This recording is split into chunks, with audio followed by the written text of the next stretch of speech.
रक्षा मंत्री राजनाथ सिंह थोड़ी देर में चीन से टेंशन पर बयान देने वाले हैं। जैसे ही राजनाथ सिंह बोलेंगे आपको हम राज्यसभा ले चलेंगे, लेकिन उससे पहले बात करते हैं चीन के 1962 वाले माइंड गेम की।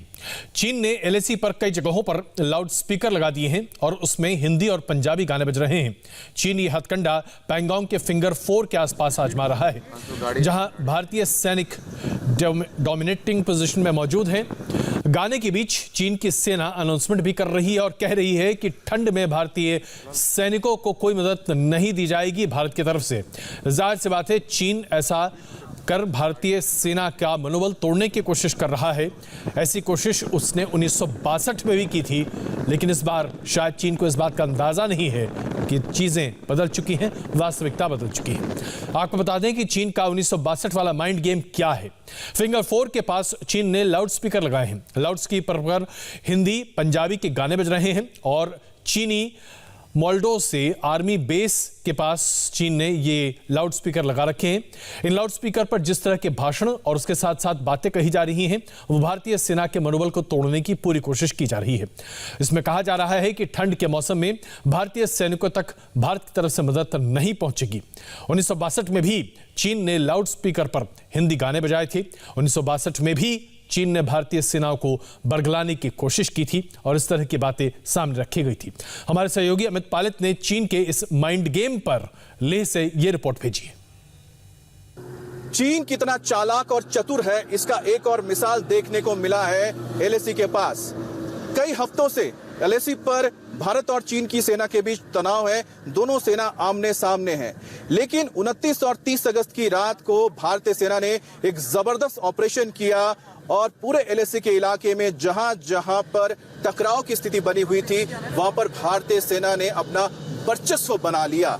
खास तौर पे पैंगोंग लेक का इलाका और साथ ही साथ चुशुल सेक्टर का इलाका, जहां पर भारतीय सेना ने 70 से 80 किलोमीटर के पूरे इलाके में जो सबसे ऊंचाई वाले इलाके हैं, वहां पर अपना अधिकार जमा लिया है। और इसके बाद 200 स्क्वायर किलोमीटर के एरिया में अब भारत का दबदबा है और यही वजह है कि चीन बौखलाया हुआ है। ताजा खबर आई है पैंगोंग लेक के इलाके से, जहां पर अब चीनी सेना साइकोलॉजिकल गेम खेल रही है, यानी मनोविज्ञान का इस्तेमाल कर रही है ताकि वो भारतीय सेना का जो मोराल है उसे कम कर सके।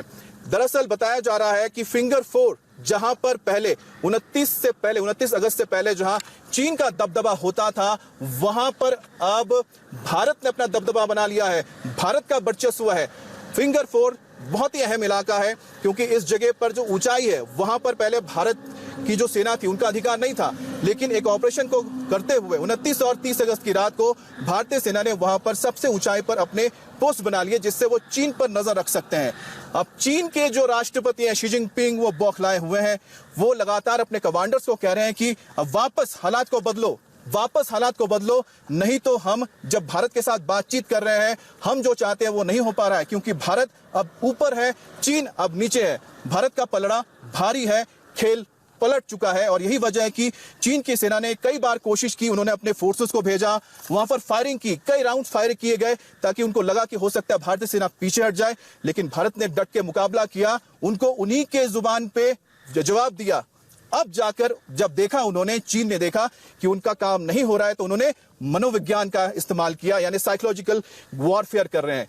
क्या कर रहे हैं वो? जो 1962 में किया था, एक बार फिर से वही काम कर रहे हैं और वो है हिंदी गानों का इस्तेमाल, पंजाबी गानों का इस्तेमाल।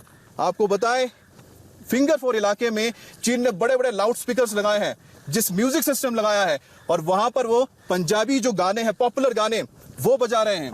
हिंदी फिल्मों के जो पॉपुलर गाने हैं वो बजाए जा रहे हैं, ताकि जो भारतीय सैनिक हैं उनको वो साइकोलॉजिकली तोड़ सके, या कह सके कि उनका जो मनोबल है उसको कम कर सके।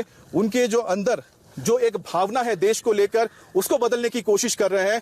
तो हर लिहाज से चीन की कोशिश है, पहले उन्होंने ताकत का इस्तेमाल किया, नहीं तोड़ पाए हमारा मोराल, फिर उन्होंने अब साइकोलॉजिकल गेम खेलना शुरू किया है और गाने बजाकर वो कोशिश कर रहे हैं कि किसी तरह से भारतीय सेना पिघल जाए और पीछे हट जाए। लेकिन आपको बता दें 1962 में भी उन्होंने किया था, लता मंगेशकर के उन्होंने गाने बजाए थे इसी तरह से एलएसी पर, लेकिन तब भी भारतीय सेना डटी रही थी, अपने मोर्चे से हटी नहीं थी। और ठीक ऐसा अभी भी यहां पर चल रहा है कि वो भले ही पंजाबी गाने बजा ले, हिंदी गाने बजा ले, हमारे सैनिक उसको सुनते हैं, खुश होते हैं। सुबह सुबह वहां पर गाने बजने लगते हैं, पंजाबी गाने, साथ ही साथ हिंदी फिल्मों के गाने, तो वो सुन के हमारे जो सैनिक है आनंद लेते हैं, लेकिन अपने पोस्ट को नहीं छोड़ते, अपने पोस्ट पर डटे रहते हैं। तो आपको बता दें कि चीन की जो बौखलाहट है वो किस कदर बढ़ चुकी है, शी जिनपिंग की जो बौखलाहट है किस कदर बढ़ चुकी है, उसकी सबसे बड़ी जो तस्वीर देखने को मिल रही है इस वक्त पैंगोंग के फिंगर 4 इलाके में देखने को मिल रही है। कैमरा पर्सन जहान शर्मा के साथ अमित पालेत, इंडिया टीवी, लद्दाख।